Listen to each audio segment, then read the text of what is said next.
હવે વાત કરીએ એસઆઈઆરની કામગીરીને લઈને સર્જાયેલા વિવાદની, કે જ્યાં ફરી એકવાર ઉઠી રહ્યા છે મતદારોના નામો ગાયબ કરવાની ફરિયાદ।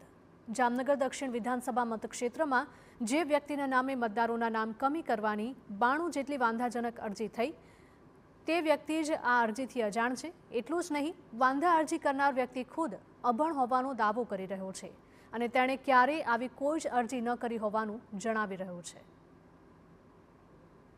જિંદગીમાં કોઈ આવા કામ મેં કોઈ કર્યા નથી ને કોઈ કચેરી બચેરીમાં કોર્ટ કચેરીમાં ક્યાંય ગયો નથી। હું મારા કામથી કામ ને ધંધો કરું સાહેબ, બીજું મને કાંઈ આવડતું નથી। એના સિવાય એવું કાંઈ અરજી બરજીમાં મને કાંઈ ખબર પડે નહીં। ક્યાંય કોઈ જેલખાનામાં કોર્ટ કચેરીમાં ક્યાંય ગયો નથી, કંઈ આવડતું નથી તો જવું।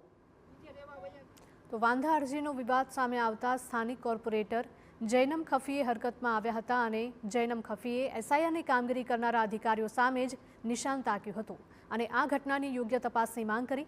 સાથે જ દોષિતો સામે ફોજદારી રાહે કાર્યવાહીની પણ માંગ કરાઈ। કે જેમની નામની સામે યોગેશભાઈ ગોદડિયા નામનું વાંધેદાર લખેલું છે ને આ યોગેશભાઈ દ્વારા જ આ 92 વાંધા લીધેલા છે। એટલે મને એવો શંકા ગઈ કે ભાઈ એક જ વ્યક્તિ દ્વારા આટલા બધા વાંધાઓ કેમ લેવામાં આવેલા, અને જેમની સામે વાંધા લેવામાં આવેલા છે એમનું જે ફોર્મ છે એમાં ફોર્મમાં 2002ની યાદી સહિતની તમામ વિગતો ભરેલી હતી, છતાં પણ શું વાંધા લીધેલા છે એ જાણવા માટે અમે યોગેશભાઈનો કોન્ટેક્ટ કરેલો। ત્યારે જાણવા મળેલું કે યોગેશભાઈએ તો આવી કોઈ અરજી જ નથી કરેલી। યોગેશભાઈ પોતે અભણ છે, એને પોતાનું નામ લખતા પણ નથી આવડતું અને એના નામનો ખોટો ગેરઉપયોગ થયો છે।